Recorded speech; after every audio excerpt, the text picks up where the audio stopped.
What is going on, Wolfpack Nation? Hope everybody's doing well this evening. Thank you all so much for joining us here for another edition of the Tuffy Talk live show. Again, so excited here to be rolling. As you may see, obviously things are definitely a bit different here today. Yeah, just to kind of give a little bit of insight. So we have actually partnered with a network called the World Sports Broadcasting Network, WSBN. And so now we have actually paired up with them. So now they're able to broadcast our live shows on all of their media outlets, but we can still show them on YouTube, on Facebook, etc., just like normal. Now, the one thing to keep in mind, as you may notice, is that typically you would be able to see the comments on the right side of our screen, which again, so that was through our old system Restream, but now we're on Streamlabs, which is different. Doesn't give us quite that capability, but we still we still have our we're still able to see comments. And also too, we actually have a couple of new tricks that we're going to be showing off here today as well, as Streamlabs gives us that Restream doesn't give us. So we're definitely looking forward to that. So again, make sure, again, as always, if you want to send us a comment, send us a question, shoot it to us in the comments, and we'll definitely get to it here as soon as we can. But again, first and foremost, I know that obviously we have a lot to get to today. But first and foremost, definitely, got to go ahead and address the elephant in the room, for sure. Obviously, what's going on? I don't know what you're talking about. Yeah, right. I mean, what's going on with that? I love elephants. Yeah, I love elephants. What's new going on? Yeah, what's new going on? Yeah. So, obviously, there's been a lot of stuff going on in social media. From I guess we'll just say, from a tweet that was retweeted by Coach Doran. And I know it's been a whole thing, which we'll kind of get to, but I feel like that you'd be the right person to kind of take over the situation. Then we'll take over from there. Before she does that, I really wish they would have done like hashtag Tuffy Talk, because there's no doubt we would have been trending. Yeah, true. I agree. No doubt. Oh. You're muted, Ken. Hold on, Ken's. Yeah, your mic went. Right. How come I didn't get money for all these news stations, articles, stuff like that? Yeah, I don't understand that. Welcome to my world. You experienced everything I experienced last year. Yeah, and and hey, Rusty's admitting that using the word celebrity with Ken, so maybe that's a positive thing, celebrity. Appreciate it, right? So we are now we're not both famous, we're both infamous. So infamous. That's I like true. it. All right, Ken. Dave Doran are dynamic duo now. Yeah. Throwing that out there. I mean, I think we're the only two fans that he's ever mentioned in one of his press conferences. Right, that's what I'm saying. That's true. He knows who I am now. That was my goal. But all right, well, obviously a lot of you probably know the tweet that we're referring to. I'm not going to read it. But first and foremost, I do want to apologize to anyone that was offended by my tweet. I didn't think it was going to get that much attention at all. Before Dave retweeted it, it was like the same usual people that like my tweets or retweet it or comment. So it was nothing big. But I said that's how I met a lot of you, is through my no filter, which I have been working on, and I will continue to work on my passionate self. But rereading it, I definitely could have and should have gone about it differently and approached the situation differently. But like I said, I do struggle with that. But I do want to say to all the alumni, boosters, fans, like, if you felt attacked, I'm sincerely sorry. Like, I graduated from state, love all of you. Like, I feel like you should know that by now. Love Wolfpack Nation with my entire heart. That was never my intention to upset anyone. But now the juicy stuff of what I meant when I said that. Yeah. All of you know I love NC State, the university, the city, the fans, everything about it. But I'm also one of those fans that you don't see a lot with my optimism all the time and my craziness. I'll just say that. And that's not something that I like turn on and off before and after a game. So like, that's where that tweet came from. I truly believe that Carter Finley is one of the best atmospheres in the country. I feel like it's one of the hardest places to play for opponents when it's at full force.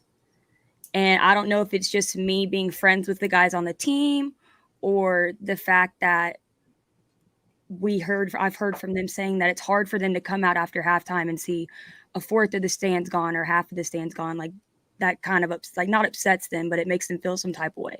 So obviously that's what I meant by that tweet. I think that they have shown, especially the teams recently, that they're going to give that never give up mentality, and that if they're doing all that on the field and giving their all, then we should do our part as the 12th man and be there for them as much as because of how much they're giving to us. Amen. And hearing the guys high-fiving after, I don't know if any of y'all got high-fived after the game. It should say a lot to fans that were there. They literally looked at us and said, "Thank you guys for staying. We appreciate the fans that stayed." And that should tell us all we need to hear. But I think it helps recruiting with staying for games. I know recruits probably want to see a full stadium. Like, even if think of all the big schools around. They don't have empty stadiums. And think about the school down the street. We're kind of hypocrites if we're saying that those fans never show up or they leave, and then we're doing the same thing. But I think we're one of the most passionate fan bases in the country, and we need to show that. But I am genuinely sorry. And I hope I didn't change the way a lot of you feel about me, because I know I changed the way some of y'all feel about me, but I do love you guys. And I thank the people that have reached out to me because of everything going on. Plus this, it's been a crazy week, but I'm ready to get back in the Carter on Saturday and get rowdy with y'all, beat Wake, and put all this behind me. Yep. Absolutely. Yeah, no, Ken's, definitely, appreciate you saying all that. I'm sure I speak on behalf of everybody else, that, again, I think that none of us, question your fanhood is, I think, and again, because keep in mind, for everybody that's tuning in Wolfpack Nation, is at the end of the day, we're sitting here and we've always said the Tuffy Talk is 5 fans. We're not 5 media members. We're not 5 guys that are getting paid to do this. We're not getting paid to do this. We're right now we're paying to do this, just for simply our love, for, creating NC State content and just really talking NC State athletics and NC State in general. Like, that's why we do this. And obviously with Ken's, we knew coming on that, that she's passionate. She puts it out there for sure. But at the end of the day, keep in mind that no matter how much, no matter if we agree, disagree, whatever it is, we're all NC State fans. We're all in this together. We all want the same things. We all want championships. We all want wins. We all want to beat the heck out of Carolina. Like, we all want the same things. That's why no matter what, we're never going to say no. We're never going to push NC State fan away just because they disagree or do this, do that, whatever it be. At the end of the day, we're all Wolfpack Nation. We're all a family, and we're in this together. I mean, again, it's that, there's no doubt, and people question all the time, that being an NC State fan makes character or builds character. Like, what are you talking about? Like, no, there's no doubt that, anybody who is an NC State fan knows that you don't do it because you choose to do it. It chooses you. It chooses you. Exactly. It chooses you, Greg. I love that. That was a perfect way to say that. I love that. So, but yeah, so again, hopefully we can finally put that all behind us, and move on. And, just at the end of the day, just keep in mind again that I think that for me, and again, I'm curious, anybody else wants to add in here, but I've got lots of thoughts. Oh, well then, Greg, please. Greg, be nice to me. No, look, if you, we have to be careful how we say this, but if you took exception to what was put out there, maybe you need to look in the mirror. Show up, stay there. Look, if you've got other things going on, I get it. There's priorities and, family or whatever. You got to go to work or whatever the case is. I get it. That's the 1% of the fans. Most of those people left. They left because of the score. They didn't leave for any other reason. Well, and because keep in mind, that was the first thing that was said in that tweet, was that to the fans that left because of the score. We're not talking about the fans that left because they have kids and they have to go to school next day. We're not talking about kids that have to get up for work. These podcasts that have been dissecting it, like the Giglio and all them, I'm not coming at any of the fans that left because you have work or any of that. I get it. Read. Yeah. It's fundamental. It's solely for the score, then don't come. But other than that, I understand all that. And especially too, y'all, because keep in mind that, just believe it or not, first of all, we're sitting here 6-2. Again, we're going to complain about being 6-2 for about 0.0000 seconds. Like, I don't understand really why there's so much doubt or frustration right now with NC State fans because then we're sitting here 6-2, and our 2 losses were against top 20 teams on the road. I mean, so we're and also too because then we out of Virginia Tech, there's still a lot of questions that are going into Wake Forest, but the one question which we do have is we have our quarterback for probably the rest of the season as long as he can stay healthy and continue building off of what he did against Virginia Tech and MJ Morris. So that's a great thing to have. That's a huge building block there and a huge scare and a big worry, coming out of Syracuse is what are we going to do with the quarterback position, which I don't know if you know, but it's kind of a big deal for, a football team. Right. So I genuinely have a couple of questions. Go for it. Why does it matter? How does it matter how you get to the end score, right? The end result is what ultimately matters in this game. So what if it takes you 59 minutes to figure it out? What if it takes you 45 minutes to figure out? Like, what does it matter? You got the end result. You figured it out. You found a way. You triumphed. You beat your opponent, and that's what you want. Like, why does it matter how you got there? Well, and again, keep in mind, y'all, that I could point to many different games: Pitt in 2020, Duke in 2020, UNC last year. Obviously Virginia Tech this past week, where you've seen State dig themselves out of a hole, and against teams that are ACC teams. I mean, we're not talking about digging out of a hole against Richmond. We're talking about digging out of a hole against an ACC opponent, which everybody says, "Oh, well, you beat the last place team in the Coastal." Yeah, but guess what we didn't do this weekend? We didn't lose to UConn. That's true too. Yeah, we didn't lose to UConn. Yeah, no, he got a little there. So again, there's no doubt that the program has changed, has developed for the better. There's no doubt about it. And because we're sitting here going into the season, we were thinking this has to be the year because after this year, we're losing a ton. Well, I can literally say MJ Morris, Terrell Timmons, Demi Sumo, Michael Allen and all these young guys, they're young guys that are going to give us great seasons for the next while, for at least next year or two, at least. And then, Doran's going to bring in boys, Kevin Concepcion, all these recruits that are committed right now to continue their legacy. So, Macon, you've been quiet so far, man. What are your thoughts? I mean, I think we might be making a mountain out of a molehill kind of thing here. But I mean, I'm okay with the passion and that kind of thing. I think you'd rather Doran in this case care than not care. Amen. And I value that. I don't take it as him being like a slap in the face of the fans. I think Greg made a great point about the score. That's what I feel about it. I think if you're a fan, that the players need you there, not just when it's like everything's smooth sailing. It needs to be there when it's like, how true of a fan are you? If it's only like, if we're only up by like 2 scores in the first half, then I'll stay. Because there's some fans out there that if you're winning, they'll leave too. So, I mean, a fan has a right to their ticket. They bought their ticket. They can leave whenever they want to. But, I mean, I kind of feel like Dave Doran he's fair to just kind of say what he wants to say about it he didn't even really say anything personal until his press conference about it. So, I mean, he really basically, I'm the dirty guy. Like, I'm the one that said it. I'm his person that if he needs something to be said, come to me. Like, Dave, I will say what you need to be said. I promise. So just hire me. And I don't like fans leaving.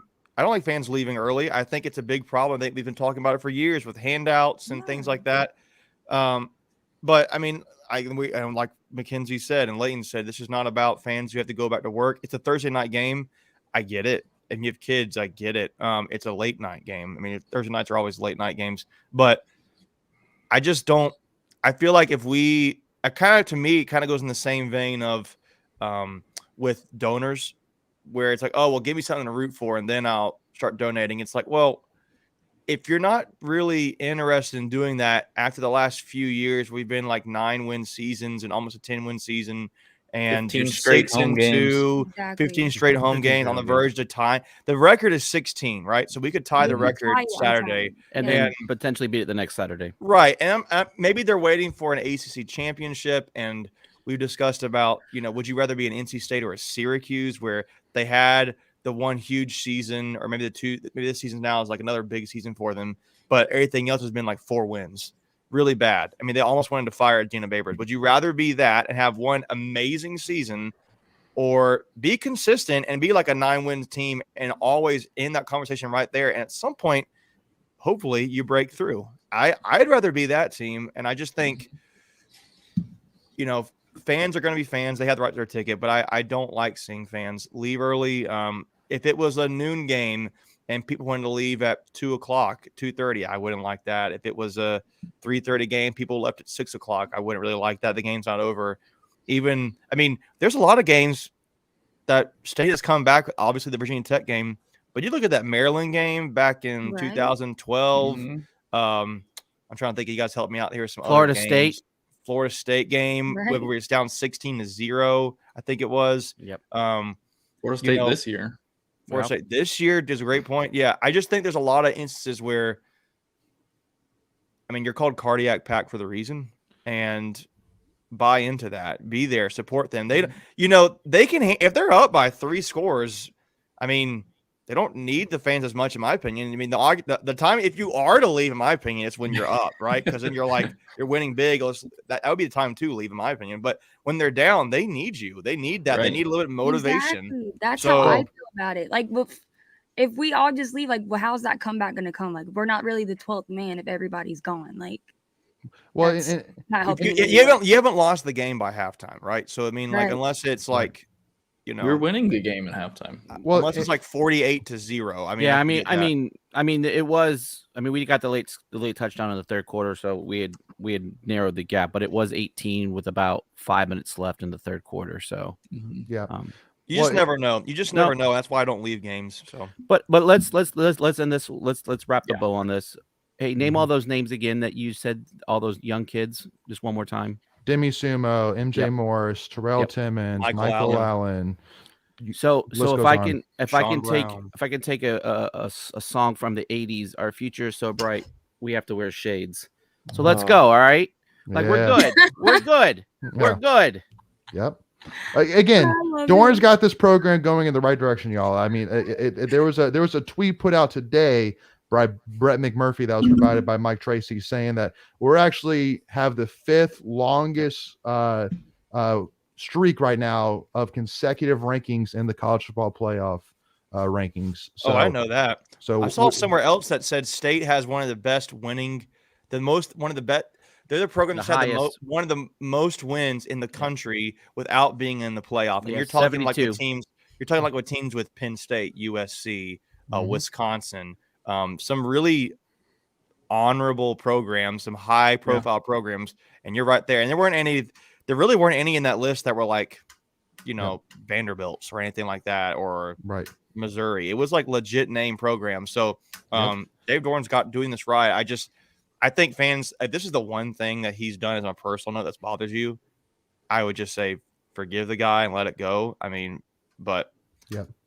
Yep. So I think 20 minutes in is enough to kind of wrap the bow on that for sure. Again, yes, obviously, again, Wake Forest sold out, prime time, 8 p.m.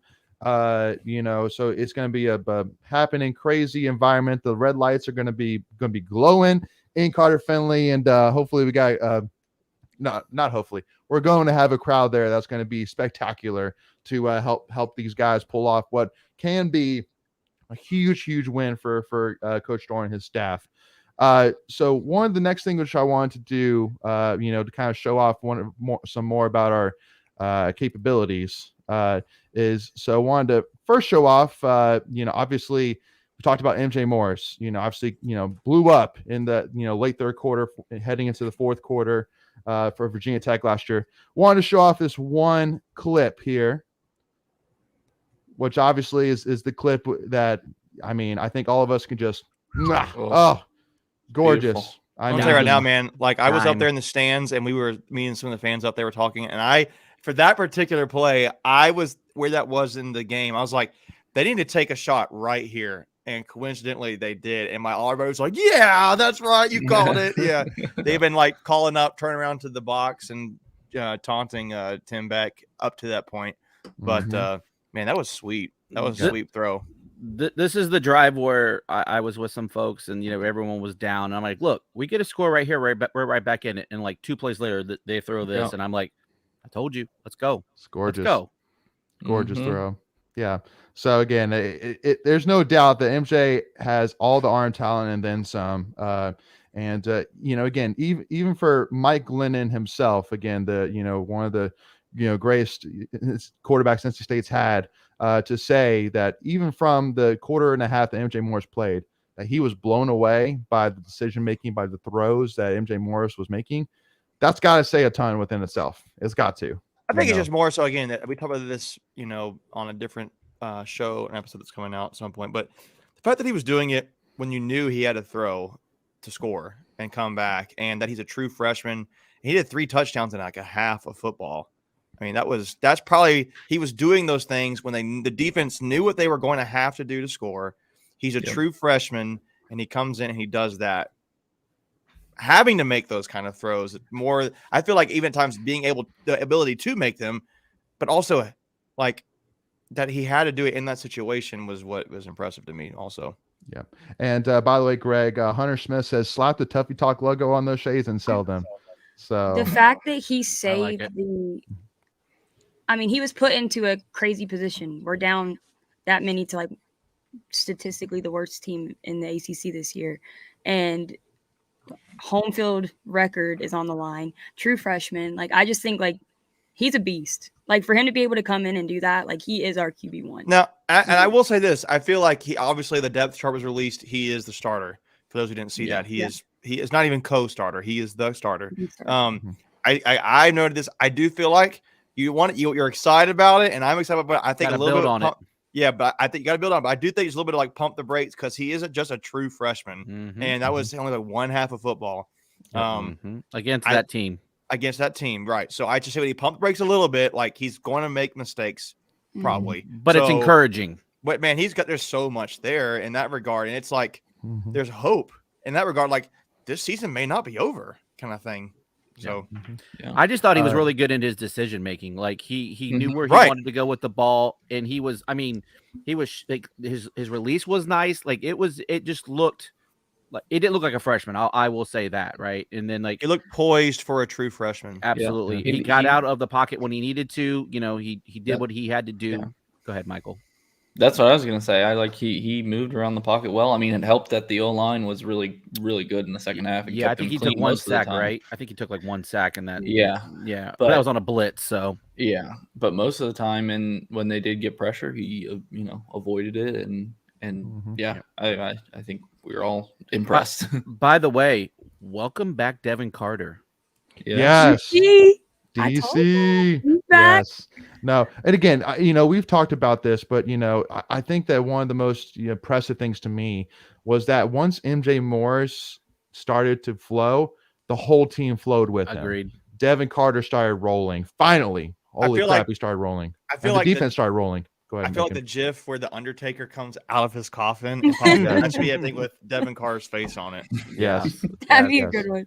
Yeah. But no. And you brought up a good point, Leighton. Like the defense showed out. Like I think I didn't look at the stats. We might have equaled our season sacks in that game. 100%. Well, went off. I think it was 4. Yeah. I think it was 4. So that game. It was close then. So from the moment that MJ threw that first touchdown to Thayer, Virginia Tech had a total of -4 yards of offense. They had that in the fourth quarter, right? They had it in the whole fourth quarter, I think. Yeah. Well, that was essentially the fourth quarter. Yeah, we had like a minute left.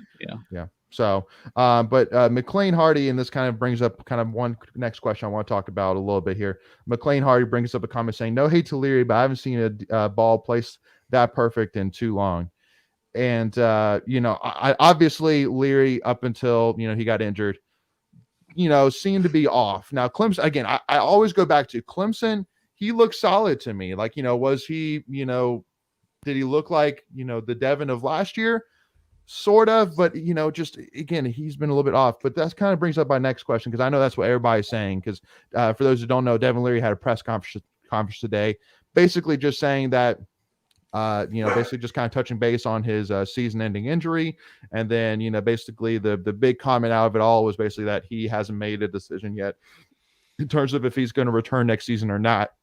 And keep in mind, because it is a possibility that when he says coming back or not, that doesn't necessarily mean about going to the draft or coming back to state.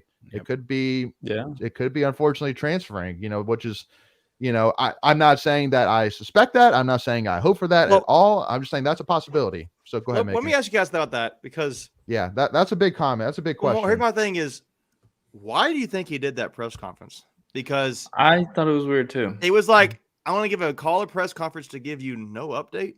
Yeah, basically no news. Right. Why do you think he did that? What means motivation? There's no news, but I'm going to call a press conference. Maybe just to get ahead of it, to stop speculation. Yeah, I think that people are already all over like social media saying that he's leaving, and I think that he was trying to leave. I haven't made a decision yet. Yeah, that's probably the most logical reason. Just like you said, just to get ahead of it and just to quell the rumors for at least one more week. Yeah. Let's see. Did he? I can't even watch it. Did he say like his arm's recovering on track, or it feels good, or whatever? What was he saying? Yeah.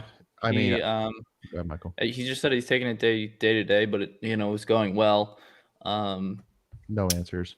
Big nothing burger. It sounds like it could take up to 6 months for him to be fully healed. Yeah. Okay. Yeah. No. So again, because I think that's the biggest thing, and because everybody's saying oh well, if MJ Morris balls out, then he's definitely going to be the starter next year. Period. Which the big thing which I want to say is, once again, one game at a time, one season at a time. Let's not think about necessarily next season. But at the end of the day, the one thing which I will say is, luckily enough, for all of Wolfpack Nation, we don't have to make that decision. If MJ Morris does ball out and definitely does decide to come back, then we're not the ones that has to make that decision. Then that's up to Coach Doran and his staff to make that decision. But I can guarantee you that he would much rather have to make the decision between starting Devin Leary or MJ Morris if MJ Morris starts out next year, than to not have that. Like he would rather have that choice, period, between two great quarterbacks. So, but again, just one step at a time. Let's see what happens with MJ first. Let's focus on Wake Forest. Let's focus on this season. Let's not even worry about. And then we'll go from there. Yeah. So way too much speculation ahead. I just don't want this to turn into like a Russell Wilson and Mike Glennon situation. I told you last week. I told you last week. Well, because the funny thing too is that, obviously with O'Brien, Mike Glennon more fit the offense that Tom O'Brien wanted to run. I know, Layton. I know you're going. MJ Morris runs more of the offense. But hey, at the same time, if you want to go that way, Russell Wilson became something, and Mike Glennon had a good career. But I'm not saying that I would. I told you apples to oranges, though. But I look at a guy who I've seen throw 35 touchdowns, and I've seen basically get to 10 wins, and I've seen all that. Break records, tie records. Yep. I'm rolling with that guy until he doesn't want to play anymore. I love him. I'm Team Leary. I'm Team Leary. I don't think state fans should be any whoever other way. gets us the W. I got no allegiance. I just love Leary. If you don't know what you don't know. I just want everyone to have a good time. Well, and keep in mind too that I'm not saying that they should pick MJ. I'm just saying it's kind of creepy how much of a similarity is potentially. It's a lesser version. I think it's a lesser version of it. We don't know. I mean, it may become nothing, but I just am like, I don't want this to become a. Go ahead. And that decision it's because it's going to be Leary's decision, really. Before that was Tom O'Brien telling Russell Wilson, like, we're going to make a decision with or without you. So right, exactly. But it will be interesting to see how it plays out. Right. Mm-hmm. Yep. Stay tuned. So yeah, McLean, definitely stay tuned on that. Let's take care of one game at a time here. But moving on to the next clip, I wanted to kind of discuss. So this play, to me, the Peyton Wilson play, was a play that I watched multiple times. And to me, so stupid. It makes me so mad watching again. Well, those refs just make me so mad. Well, see, here's my thing. All right. So I feel like that the problem with Peyton Wilson is that first of all, he's a bulldog. That dude is a beast. He is an animal. And he never stops. He just goes. So I feel like in this situation, ideally, which I get it, see, he brings him in you would have asked Peyton Wilson to stop pulling right there when he obviously knows I am 5 yards out of bounds. So don't follow through. But now, I mean, obviously, it's still a borderline in my head, and definitely as a State fan, I'm like, you know, it's a he borderline. was trying to drop him, but he kind of dropped him a little hard, little too much, too much. You know, if again, it was more of the follow through with the aggressive follow through that I think is what pulled the flag. Because I mean, especially when the guy goes flying into the benches, it's like, okay, I get it, but you know, it's a hard play. I mean, that's what I'm saying. I'm not going to really sweat too much Peyton Wilson about it, but just something to keep in mind for when he does decide to go pro, that at the end of the day, you can't leave it up to chance. You know, you got to know where you are and you got to make the best decision based on the situation you're in. Go ahead, Michael. At the same time, the quarterback tried to stay in bounds and get more yards. So like, I know. He's not giving himself up. No, he stopped. It's like, I mean, I get it. It's going to be, they're going to call that probably 9 times out of 10 because of the little extra throw at the end, but it's dumb. Yep. Nope. I agree. It's all right. Draco bailed us out. Hey, amen. Well, amen. And Peyton Wilson got a big sack, I think, on the next drive. I kind of feel like Peyton sometimes is still, I don't know if you guys feel, but I still feel like it's a little bit of rawness with him. He's not played a whole season, you know, when he got hurt last time, and he got hurt I think, I know another point. And it was, you know, I feel like there's plays where he's maybe some dialing it in. He's still trying to figure out. I don't know if you guys get that vibe, but he has so much athleticism and so much potential that he just kind of needs to dial in here and there. Feels like Tanner Engel. Yeah, I think sometimes he's just so fat. I think he's so fast he overruns the play. He doesn't break down. Yeah, you know, and stop and square up and get the guy. Like with DJ Uyunglele on that last drive, he just he didn't close in and get a good angle, and then DJ just went right around him. Yeah, to seal the game. It's almost like he's too aggressive, if that makes sense. Like he comes in really hard, and then he just he's aggressive. Yeah. Now Christian Jones comes in and says softest call ever. So that's exactly what I set up. Where I was like, that's so soft. I was like, that is such a soft call. Yeah.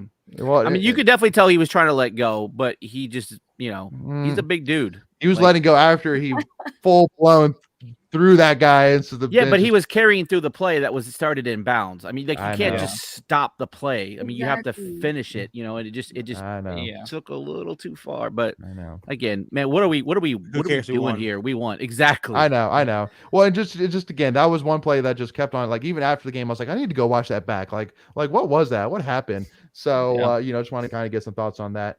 Now the one thing which I do first of all, Wolfpack Crazy. What's up? What's up, Wolfpack Crazy? What up? What up? That old commercial. That old commercial. So that's such a funny commercial. What's up? So this Greg's glasses made that perfect. I mean, again, you just need the Greg's glasses with Tuffy Talk logos on them, and then we're really rocking. Oh, I see you, Greg. No. Yes, sir. It's really bright now with these lights. So the last clip I wanted to bring up was actually not a play because of the catch. This was actually the Terrell Timmons drop. But to me, I feel like this is one that, that dude has so much. He's gonna be good. Like, one thing that stood out to me is there's like a still shot of, like, from the side that you see the sideline, and seeing like all the people's faces with Terrell Timmons in the air is like they're all like oh my god. He tracked it so well though. I mean, he tracked both of those balls really well. Like, look at his so good. He didn't drop the ball because Anthony, the defender, did. He probably got the wind knocked out of him when he got down.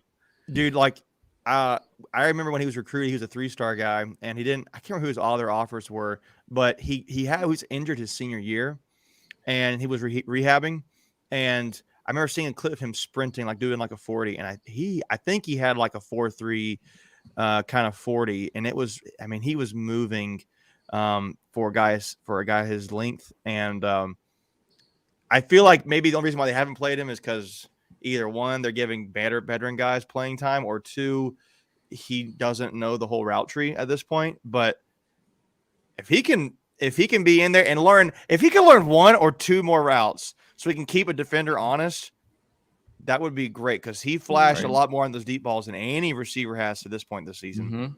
Absolutely. 1000%. Completely agree. He's got the frame for it. I mean, he's 6'2". Oh yeah. And like that, just the way his body control there on that last play to just turn around and find the ball. It was great technique. I'm gonna add this too. And there was a tweet that was going out, I think, like a day or two after the game. MJ Morris, Terrell Timmons, Michael Allen were all in that same recruiting class. Yeah, so that could be turn into a really good recruiting class for state by like the early returns, I guess is the way to put it. Yep. Well, and that kind of leads us perfectly into our first tweet of the week. So with that being said, we're going to jump on to our Tuffy tweets of the week, baby.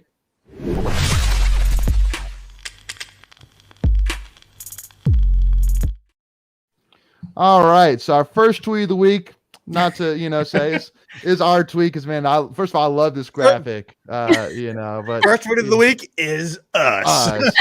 First tweet of the week. Well, take that.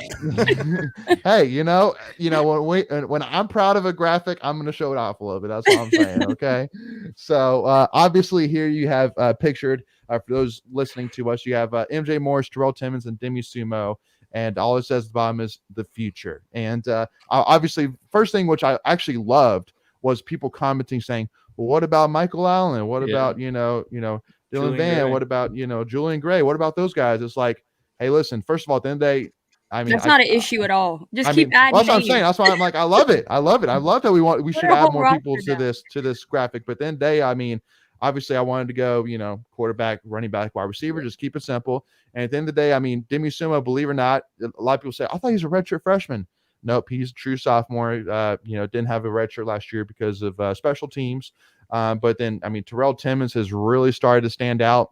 And then obviously MJ Morris has been dynamite. I'm going to add something too. You want about young names? I think it was Thunder Dan who put out something that was saying how players who have impressed and from the development team or the practice squad or whoever it is.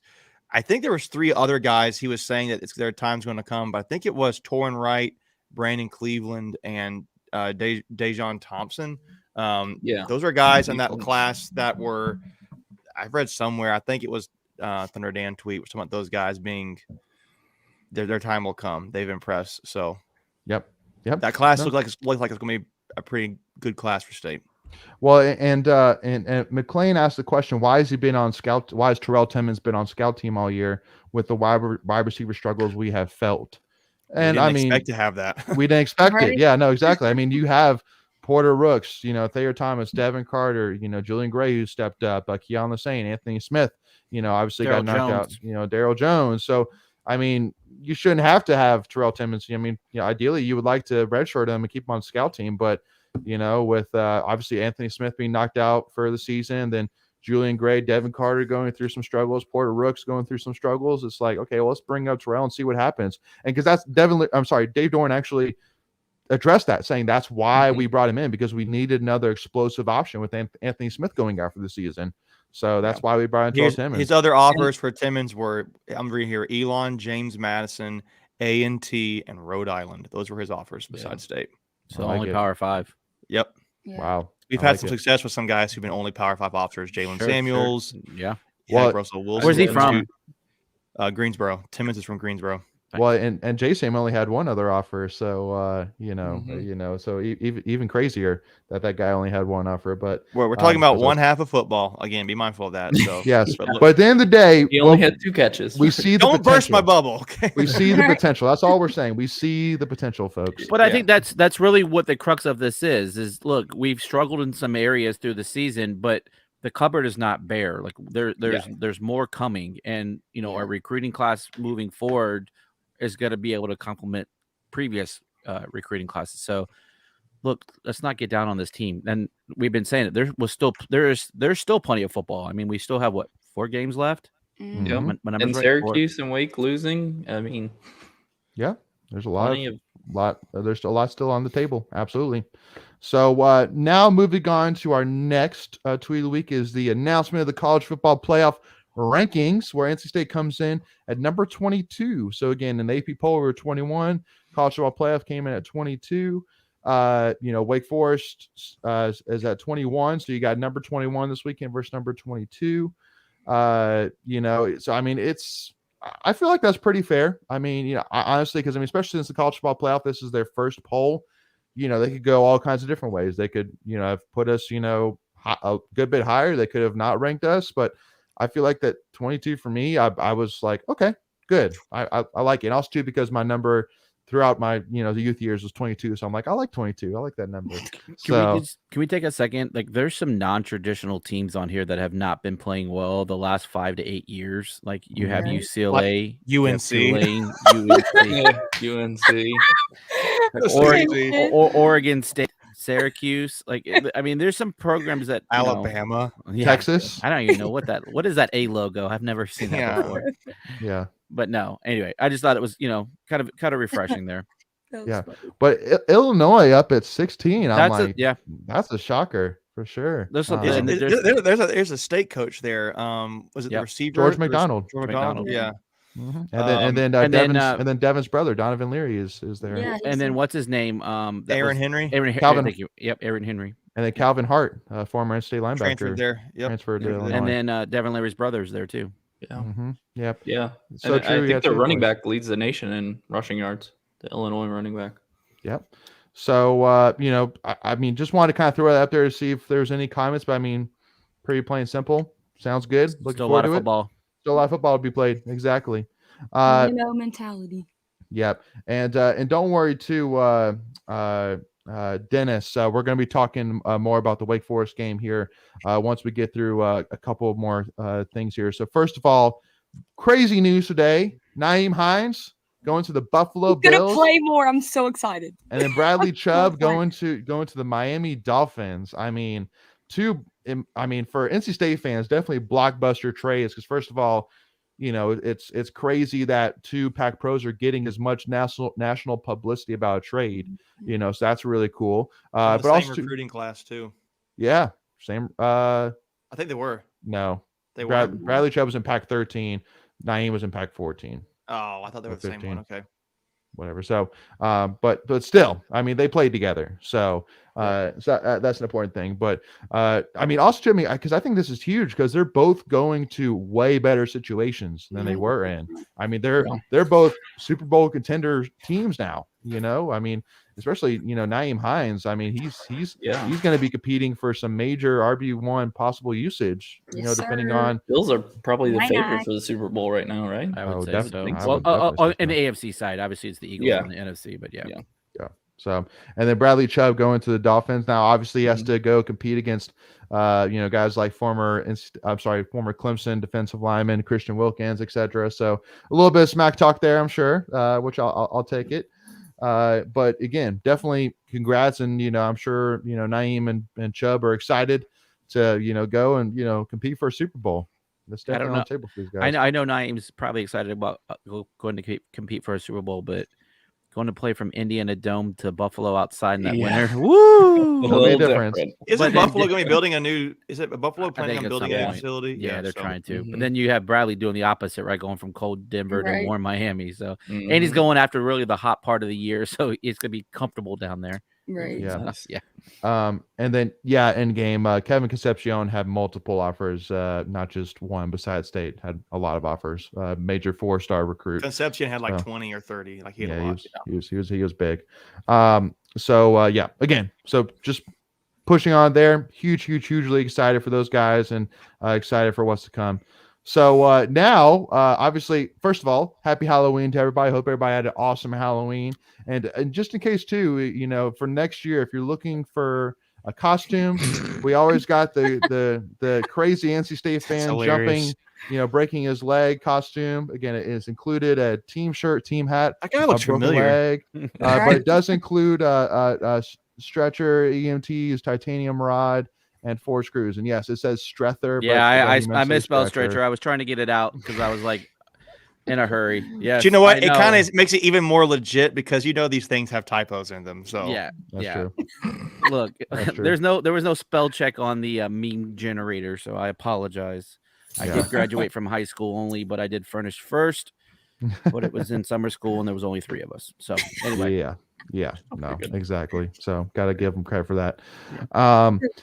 So now giving a huge shout out to our 2022 ACC champion women's cross country team, who's right now ranked number 1 in the country. Good. Again, building I think the one word you can say to this is dynasty, folks. Like it's beyond dynasty. That's seven in a row. Like yeah. we're like the Alabama of cross country. Track and field for girls cross country, right? It's like better than Alabama.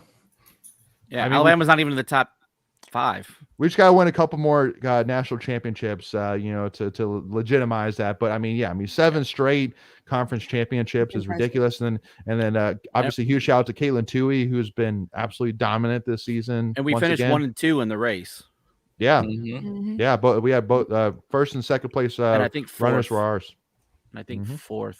So yeah, I think again it's been pretty dominant for sure. Let's put it that way. But again, to see NC State number 1 in the women's cross country top 25 is huge. So huge hats off to all those girls and the coaching staff and the team. And again, got to give a hats off even to Debbie Al, for bringing that coach staff in. And man, it's paid off. It's paid off dividends. I don't remember the coach's name, and I'm sorry for that. But I actually watched the race Friday morning, and when they brought up the coach's information, she's been with the program for 31 years in some capacity. She was a national champion. I mean, she's really built a great program. So, whoever got her involved in the program, hats off to them. She is a legend. She should be in the NC State Hall of Fame if she's not already. Yeah, or head in that direction for sure. Yeah, for sure. Absolutely. So the last tweet, which we wanted to kind of share, which love this from Matt Berry, who called the NC State Anytime game. we can use that Carolina graphic. Yeah, right. So for those listening in, so this tweet is from Matt Berry, who's one of the commentators for the NC State Virginia Tech game, who also commentated with Dan Mullen. But he said, "I've called 2 NC State football games within the last year. Below are the opportunity win probabilities in the fourth quarter. NC State won both college football. He better be back on Saturday." And, yeah, no kidding. He won't. Yeah, what you're saying is he should call every single game. Every single game. We want Matt Berry. He won't be because he does the studio show. So he only does the Thursday night games. So, but if we could get up a GoFundMe and get his salary, yeah, special. Man, that UNC one, it's like jumping off a cliff. It's so funny. It's so hilarious. It's like don't do it. Don't do it. You have so much to live for. If anyone's ever watched that game on Price is Right, where the little mountaineer guy goes up and you like, and then he just womp womp. Yeah, that's hilarious. Yeah, for those listening in, that just to kind of keep in mind, Greg, I'll let you go. Matt Berry's showing both of the win probability charts that ESPN provides for each game for the Virginia Tech game this past Thursday, and then the UNC game last year. Go ahead, Greg. No, I was just gonna say we need to figure out a way to animate that the Carolina one and tie that little mountain guy into it, and I think that would be the greatest 8 seconds of internet like history. Bob Saget next to it, like that, or whatever. That'd be hilarious. Yeah. Or is it Bob Saget? Bob Saget, right? No. It used to be. What's the guy's name? I can't remember his name. Bob Barker. Bob Barker. Man, it's been so long, man. It's different Bob. Different Bob Saget. He's a tall comedian. All right, I have 2 strikes tonight. Yeah. So with that being said, Macon, we appreciate you joining us. Hey, give us your all-time NC State basketball coach real quick. Let's go on the next. Wait, all time? No. All time is easy. All time is Jimmy V. All time right? fantasy. All time. Yeah. Well, do I have first pick or do I have the pick I had? Yeah, for those, and that might be a great plug right here. So if you haven't already, check out our NC State our Tuffy Talk memberships. Again, for only $1.99 a month, you get access to exclusive Tuffy Talk content, exclusive videos you can only see by being a member. So again, only $1.99 a month. You also get access to our private Discord channel, our weekly newsletter put together by the one and only Michael Tracy, who does an amazing job with that newsletter. And also you get to see, so we did a NC State men's basketball fantasy draft, which was harder than I could ever imagine for sure. You know, it's not like fantasy football where you have like the little ESPN, determined, this is maybe who you should pick. Like, no, it was just like pulling names out of a hat. And yes, I had a pretty crazy pick and Macon did too, which I appreciate because it helped me, much worse. Macon's was I don't know. At the end of the day, it is what it is. It was a lot of fun. So team, so I made all good picks. I think you and I were in that championship game. Yeah, right. That's fair. So, I think kind of, and first of all, too, I do want to even mention as well that here, right before we end the show, we are going to be picking the winner of the Tuffy Talk Jimmy V fundraiser ticket giveaway. So again, that was for 2 tickets to the game. That was for a parking pass, an opportunity to come join us for our tailgate with food and drink, and also to an invitation to join us here on the Tuffy Talk live show to talk NC State athletics here with the crew. So again, a huge package. I want to say thank you to everybody who has donated. We have actually, between last year's donations and this year's donations, put together over $1,100 towards the Jimmy V Foundation, which is awesome, definitely. So huge round of applause and thank you all for donating and helping share the words. Again, just awesome to see us putting together such a great attendance in terms of from a dollar's perspective towards obviously a great cause. So again, make sure to stay tuned for that. We'll be doing that here in a minute. But obviously, I know everybody's, want to talk about this Wake Forest game, which is, a huge game this season for sure. A lot of questions still going into it, but the one thing which I do want to say, I know that I think it was Dennis. I'm trying to find here he goes. Basically, Dennis says, I think if we can sack Hardman a couple of times and get a bunch of hurries, our defense can take care of the rest. Hopefully our offense can stay on the field long enough to give our defense a breather. So, I wanted to kind of bring that up first by saying I feel like, and again, keep in mind that we did NC State versus Wake Forest preview. Those episodes will coming out here this week, so make sure to stay tuned for that. And also, if you see in the banner, make sure to subscribe to Tuffy Talk and hit that like button, hit that notification bell, so you're notified whenever we release those episodes, so you don't miss those. Those are going to be much watches. But we'll kind of do a little bit of a preview here. But that's a huge key, and that's something we talked about a lot. But definitely pressure is going to be huge. Like, I know one clip that we kind of said, from the Remember the Titans movie, where can't remember the coach's name. It's not Coach Boone. It's the other guy. Says you're going to blitz all night, and I feel like that's got to be us this week. I mean it's got to be. Maybe we drop that as a clip. Maybe we drop that as a clip this week. Maybe like you did for Clemson. Maybe. Ken, sorry, go ahead. No, you're fine. I said Louisville literally showed us how to beat them. Yeah, I mean, really did. So I think that we definitely can. I'll use this phrase. Louisville embarrassed them. I mean, it was bad. So I don't know if the situation is sometimes it's good for State when you're having to play a team that's getting embarrassed like that. They want to get right, but I agree. I think they need to blitz. You're going to hear that in our preview. So I think that's going to be a big part of it. Pressure the entire time. It's one of those funky offenses where you have to be patient. You have to mind your gaps. Be disciplined. Don't get lulled, and then just be sound. Our corners need to be ready for push-offs, and because their wide receivers push off every game.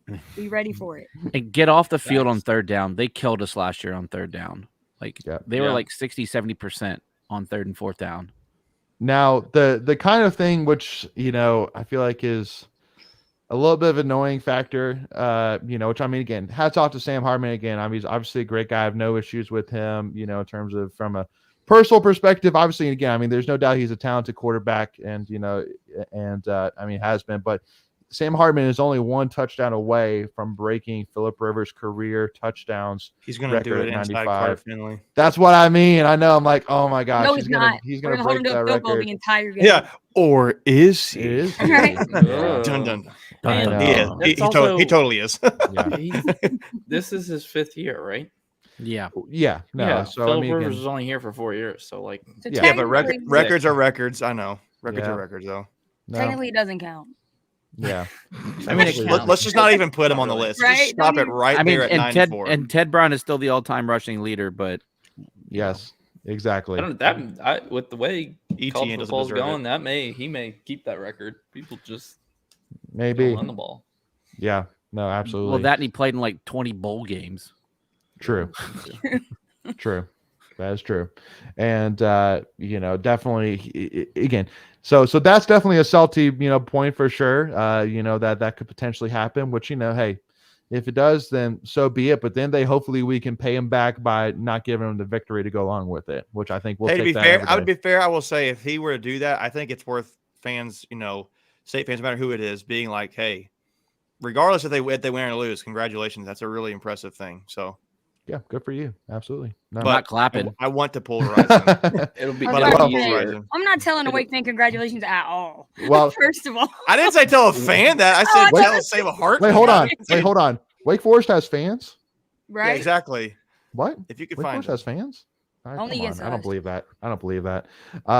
Well, and again, it kind of reminds me of so 2014. Again, I was when State went to Clemson where we got smoked. I think it was like 42-0, something like that. We got shut out. And I remember I was a ball boy on the Clemson sideline. And so for those who don't know, the home side of the field is always the ball is always where the refs will look when there's a change of possession. So if there's a turnover or if there's a kickoff, the ball will always come from the home sideline. So basically during that game, Vic Beasley broke the Clemson sack record for a career. And he broke it on he actually sacked Jacoby and Jacoby fumbled it. And then Vic Beasley recovered it.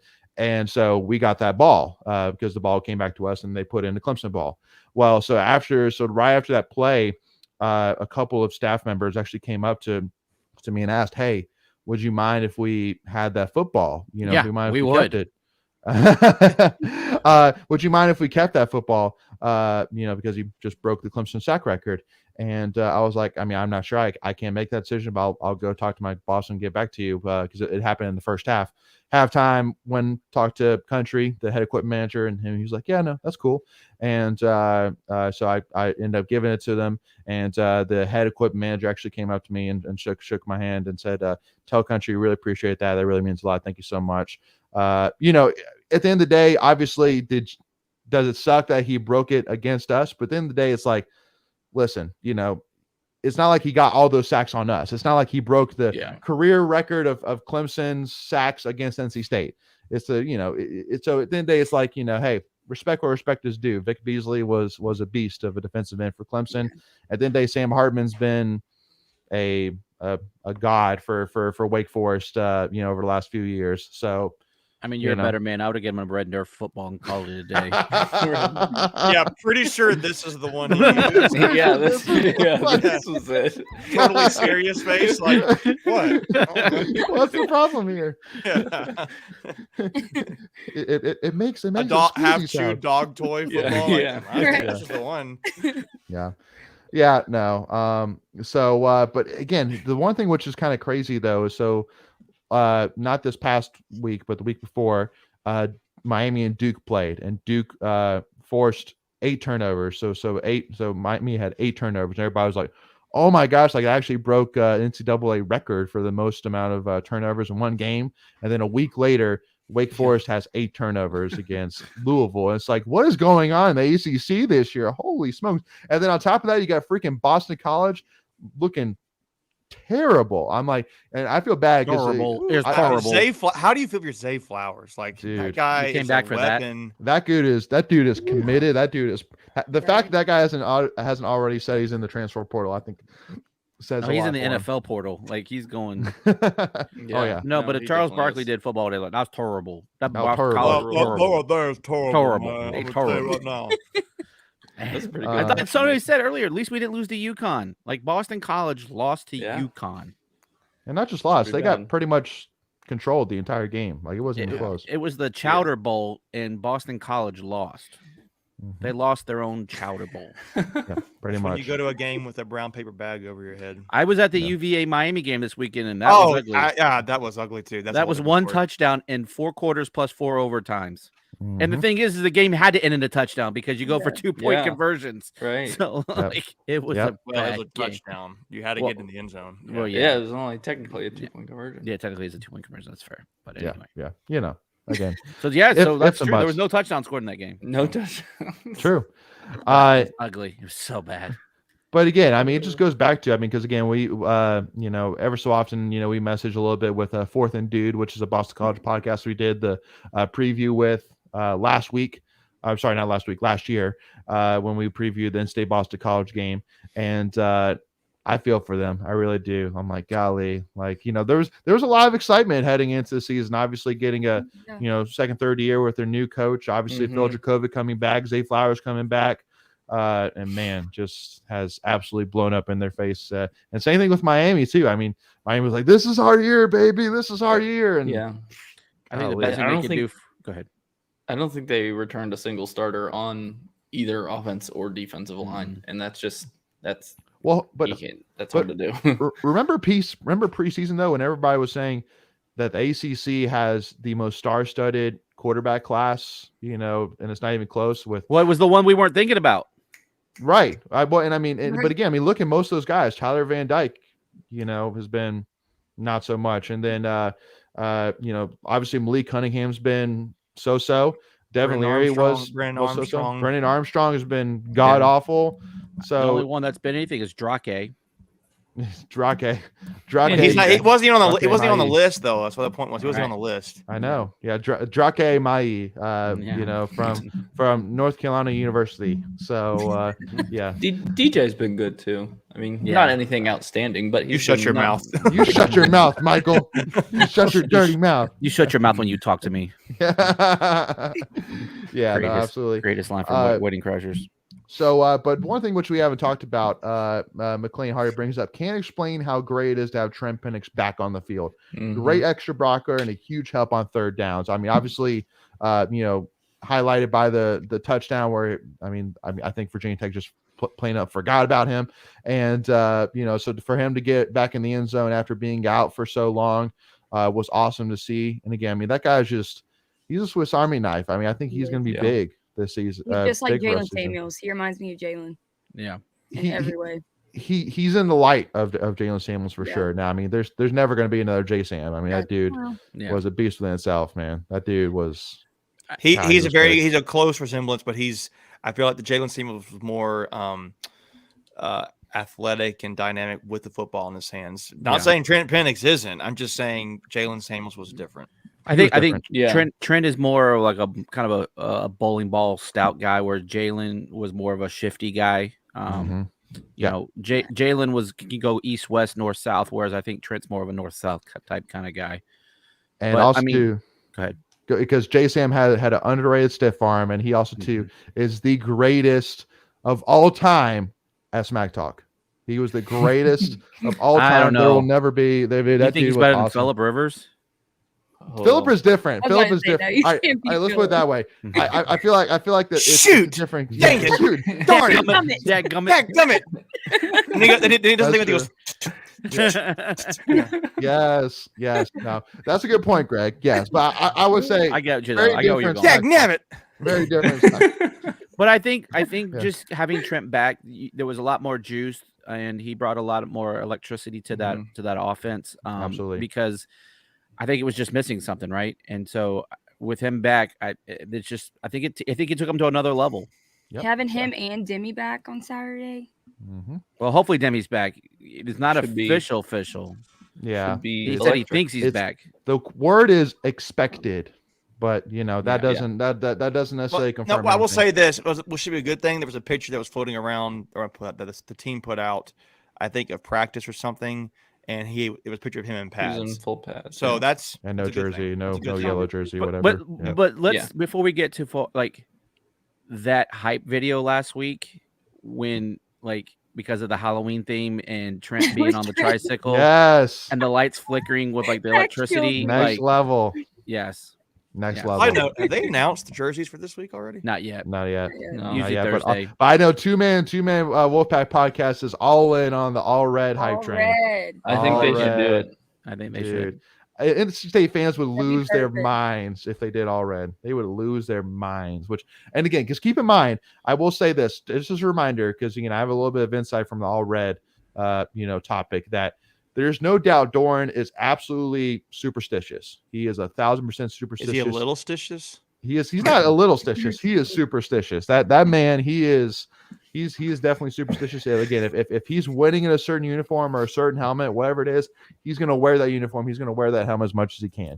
And we lost, I think, 3 or 4 straight games wearing, or not straight games, but just the first 3 or 4 times that Dave Doran wore all red, we lost all of them.